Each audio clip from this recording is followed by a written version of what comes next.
Welcome to another episode of Euphoric the Podcast. You guys, Bridget James Ling is in the house. If you don't know who Bridget is, just prepare to be astounded today. She's created a global movement of helping female entrepreneurs rise and scale their companies.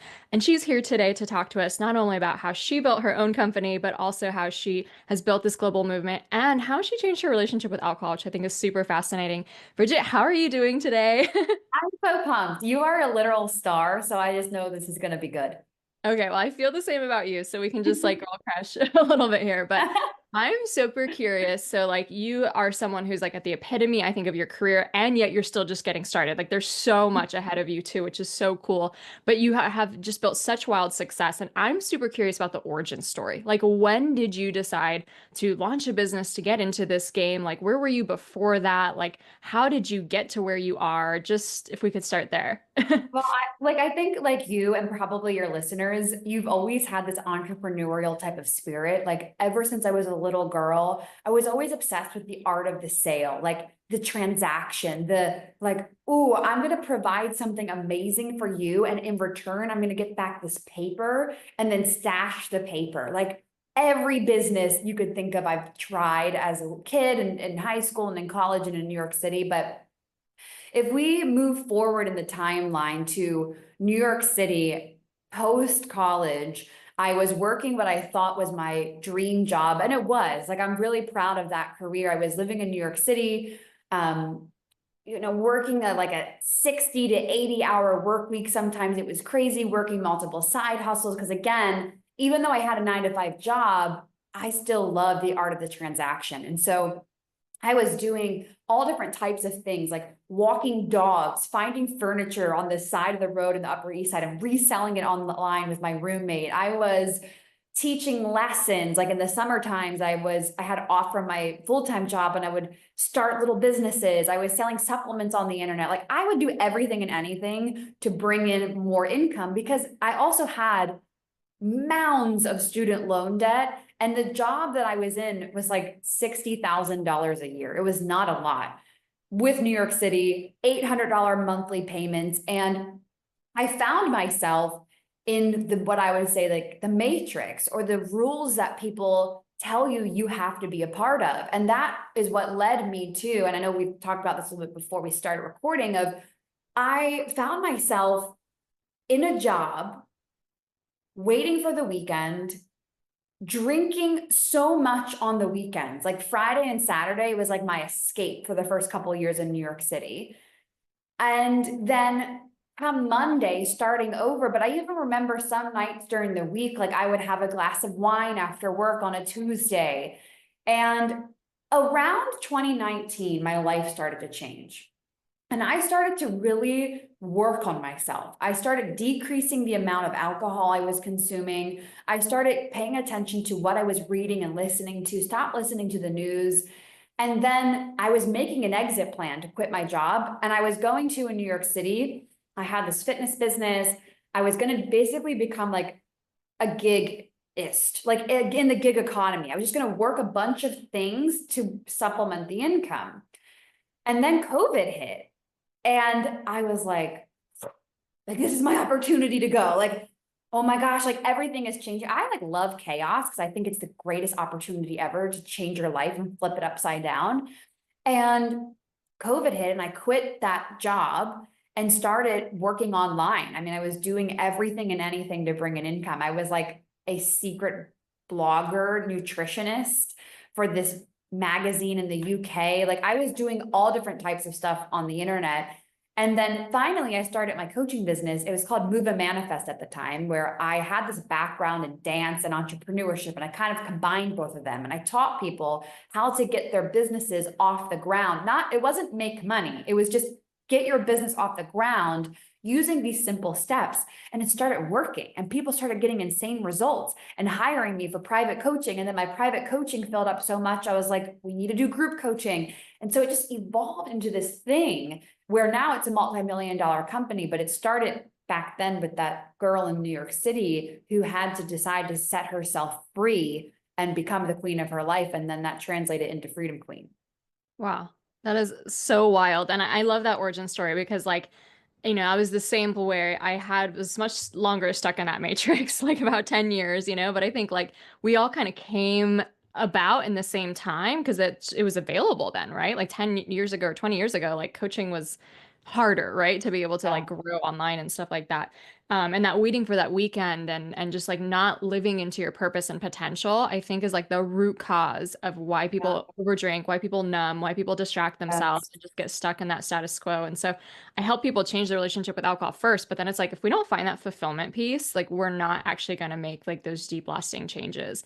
And to see you now like shine, there's this other story that you share a lot too of how you went to your first conference and you were like a rookie and you just like had the biggest like industry busting conference ever like a few months ago. So like not only do we have the origin of how you started your business, but like how did you actually claim like this level of like I'm an industry icon leader? Like when did you really step into that for yourself?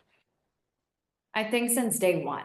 And a lot of people, you have this feeling inside. It's this inner knowing that you are here to do extraordinary things, even on the if on the outside it doesn't look like that. So when I first had these visions of multi-hundred person conference, like biggest conference in the industry, multi-million dollar business, seeing so many women, thousands of women transform their lives. You also have to realize at that time, I had no proof, I didn't look the part. I didn't feel the part. I had no results. I hadn't even made my first 100K in business. I just had this spark inside, or I like to say this call from God that I'm meant to do something big. And I thought probably a lot of people listening to your podcast, they feel that inside, but what people do is they ignore it.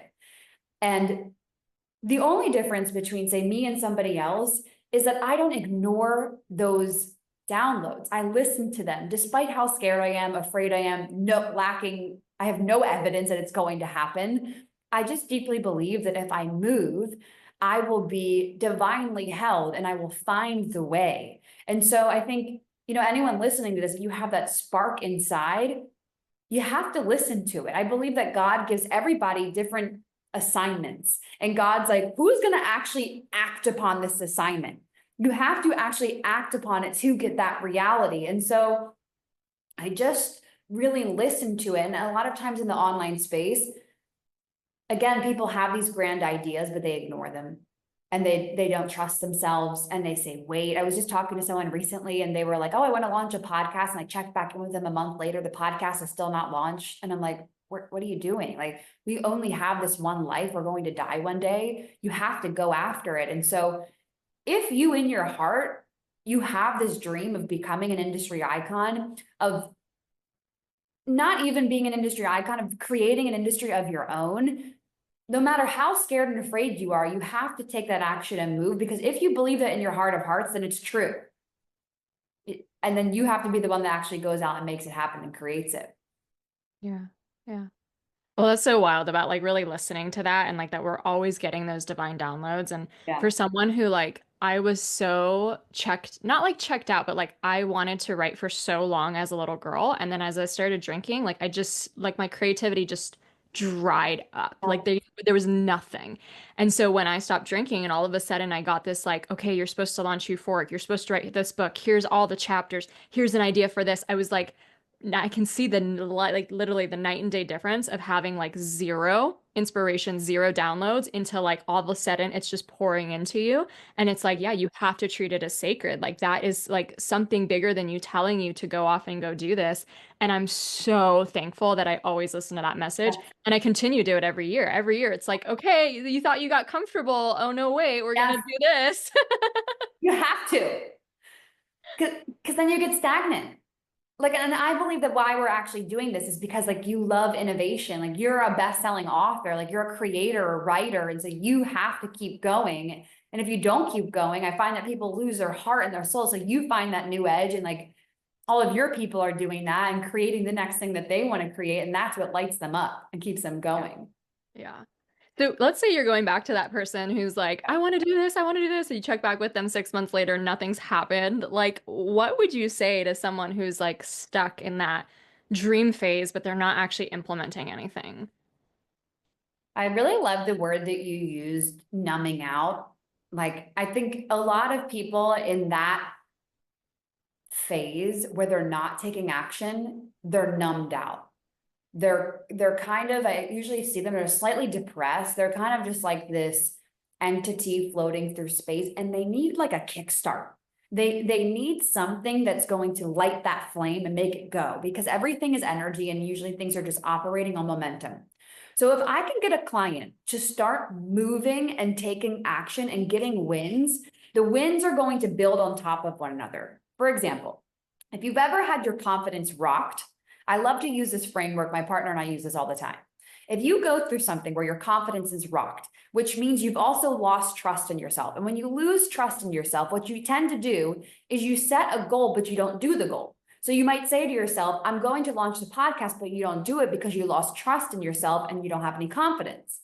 So I like to think, okay, well, how can we get that like kickstart going? And one of the simple frameworks is the small wins framework. We do this all the time in our household. One of us is going through a hard time, small wins framework. So how can you create a micro win? So let's say your goal is the podcast. What I want you to do is today, I want you to just go on the internet and, start a profile for a podcast software. Great. Tomorrow, I want you to go order your podcast microphone. The next day, I want you to go record the podcast episode. And by doing this, what you're creating is trust with yourself. And that trust creates confidence. And the more confident you are, the more you love yourself. And the more you love yourself, the more you're going to keep doing that thing. So it's like you're taking these grand ideas and breaking them down into small little wins. And the winning compounds on winning. And again, the brain operates in momentum. I always like to think of objects in motion stay in motion. And so if you can get that ball rolling and moving just through taking these little steps, you're going to have that breakthrough. And then your brain becomes addicted to winning versus right now it's probably addicted and comfortable in that numbness of sitting there and doing nothing about it. Yeah. Oh, that's so brilliant. That's so often like what we talk about too in my world of like taking these small baby steps, and even like what can Yes. you do for 30 minutes? Like you don't have to like do 12 hours of work. Just like these Yeah. little things add up over time. So I'm Yeah. super curious as we look into like, I just launched my thought leadership mastermind, and I'm really kind of obsessed with this idea of like charismatic leaders. I know you are too. You are one, Yes. obviously. And like when you are at that level of, either fame or popularity or just like growing as a leader, you are not usually loved by everyone, right? So there's like, you can be polarizing where like some people are diehard fans and other people just don't get it. And so, when people like throw around these things like haters or someone even saying like, oh, you're a cult leader, like, how do you react to like the level of like more negative scrutiny as you've gotten bigger and or haters and stuff like that? Well, at first I would cry. Because I was just raised like you do not say negative things about anyone. Like it is just ingrained in me. Like you don't speak poorly about people. You don't like comment mean things. If you have nothing nice to say, don't say anything at all. Like that was just raised in me. So when I started getting hate, I literally just cried. And actually my body would go into fight or flight. I'll never forget the first time I got a hate thread on one of my posts. And I didn't think the post was polarizing. I was just saying what I thought was what I wanted to say. And people started hating on it. And I remember being in my chair and starting to shake. And like your body was literally going into you're gonna die mode. And what I have learned over the last couple of years, this is another framework that's also really helped me be able to laugh and kind of like let it roll off your shoulder, is I want you to think about your brand as its own entity. So here's your brand, and then here's you. And what happens a lot of times is as you get really big and you're seen more and you're more free, you're being the freedom queen, you're more self-expressed, that triggers people. But what you have to remember is that people are actually, when they're projecting onto you, saying things about you, making whatever about you, they're not actually projecting onto you, the human, Carolina, the human, Bridget, the human behind the screen. What they're actually projecting onto is an idea of you that they've manufactured inside of their head.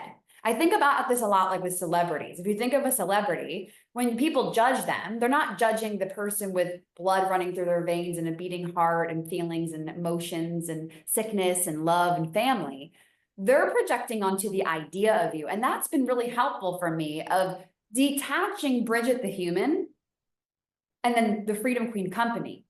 Because as you get bigger, what I have learned is people dehumanize you. So they think that you are some like thing, and that them saying things doesn't bother you. But when you realize it's not actually about you, and a lot of times it's really about them and what they're experiencing, or this idea that they've manufactured of who you are, it's so much easier. And I also remember this, like, life is not so serious. And sometimes it's so much fun to like have fun with your haters. You know, if somebody says something mean about me, I'm like, maybe that's true. You know, like, okay, that's kind of funny. Like, I like that. And what's funny is like the more that you add this humorous personality into the haters, I find that it just kind of rolls off your shoulder and you're like, yeah, that's kind of true. Like, yeah, I am kind of crazy. I am kind of chaotic. You know what? You're not wrong. And like you radically, I believe that freedom is you radically owning all of the things that people shame you for or hate you for. That's real freedom, because then you don't have anything on me. I agree with you. I'm a little chaotic sometimes, or whatever it is that they're saying. And then like that is to me real freedom. And that's also something that stops a lot of people from growing and scaling, is like they get to their first 7 figures and then they start putting all this pressure on themselves and putting themselves in a box, and what are they going to think of me? But when you can break through that and set yourself free again, that's when you're going to be unlocking other levels of wealth and magnetism. Yeah, yeah. Oh, that's so powerful. I'm here like taking notes. Like all of this is so relevant. I love that so much. And I think that really something that affects like new coaches that go through my certification is like, yeah, like your brand is so much more personal than, any other product-based business or something like that. And so we attach so much of that, whether it's going to be criticism or rejection or any kind of perception, we do attach it to us. And I love that like disattachment. Like, wait a minute, this is still a company, or Yes. even like when you sell, you're like, oh, I don't want to be annoying, but it's like, but it's not like you. It's like if you had a storefront, would you just be like, oh, we're only open Monday through Wednesday because we don't want to offend anyone by selling on Thursday and Friday? It's like, remember that this is a business and a company, and that like that has its own projections. I love that versus like you personally, because nobody knows you personally unless they actually know you personally.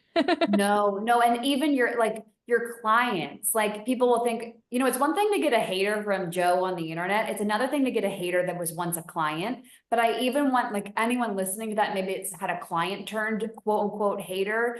It's like, they don't know your heart either.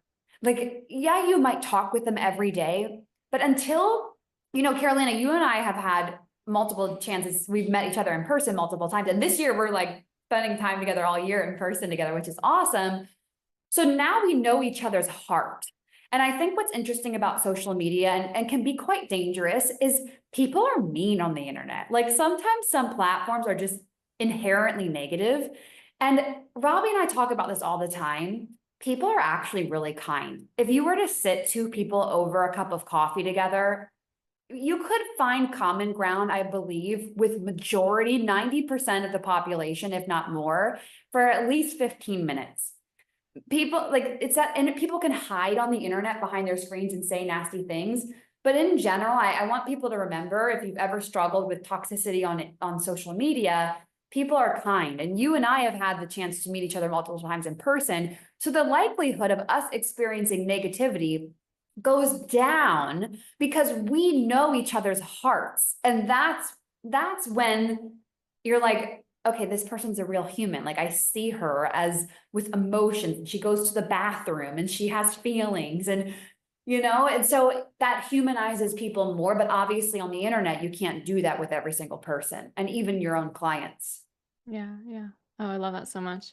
Well, speaking of Robbie, so you have a fiance who you've had this entrepreneurship journey with in your 20s. What has Yeah. that been like? Tell us the story of how you got engaged, and like what kind of lifestyle do you guys live? Like what do you do for fun? Do you like to travel? Where do you travel? Like, Yeah. So when I met Robbie, I didn't have any money. I was making like maybe $3,000 a month from my business. And I also had debt and traveling and things. And so Robbie and I really started from the bottom together. I mean, bottom. Like we just didn't know what we were doing, and we were traveling. And so when we first moved in together, we moved in after 2 months of knowing each other in Mexico. We moved into a random Airbnb in Mexico, and we just started building our businesses, but we had to learn a lot. So a lot of our first year together was nonstop education. And even to this day, like, you know, we go to conferences all the time. We're nonstop studying. This morning in bed, we're mastering plans, you know, we're always building and creating. But a lot of that was like staying up till 1 a.m. every night, just studying marketing the first year of business and failing. Like, we tried to start businesses together and they were terrible. They're so embarrassing. Like, we tried so many things and failed multiple times. And then our first year together, we decided to do a year sober. And this is why I really love your work, Carolina, because when we did that, I did 2 years sober, completely alcohol free. Now we've reintroduced it, and we do like things in Italy, and we'll go to vineyards and stuff like that. But for the first 2 years of our relationship, we were alcohol free, and that really helped us. We were alcohol free, we were person free. So like, we wouldn't associate with a lot of people because we were still finding ourselves. We basically went into this hole because we had to dig ourselves out of the hole and refill ourselves in our brains with capacity to learn how to make money online and grow businesses. So we had to do everything and anything that was going to help us take that step further. And I would say that we do the same things to this day. A lot of our relationship in terms of lifestyle is health. Like, we just got a sauna installed in our garage, and I am stoked about it. Like, me with a sauna, be prepared to be sick of me. Like, you know, the healthier we get, the more money we make. And we know that. Like, Robbie invested $60,000 in a health coach last year, because we know that when you feel good, oh my goodness, it's so much easier to show up. So a typical day in our life is we wake up around 6 a.m. when the sun's coming up. We'll do about an hour in bed, having coffee together. And we do this framework called GIL, which essentially is we say what we're grateful for, what we can improve on, and what we're looking forward to.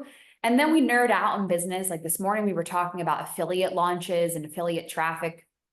And then we say a prayer, we go about our day. I work in my office, Robbie's in his office. If we have our doors closed, we don't bother one another. And we have a lot of people that support us. So since day one, we've always invested in things that are not high leverage time that somebody else can do. So right now we have this incredible woman who comes 2 days a week to our house. She cleans our house, does our laundry, and cooks for us, because we know neither of us are good at that. Not our zone of genius. It would be so much better to hire someone else who loves doing those things, who's an incredible woman. We can pour money into her business.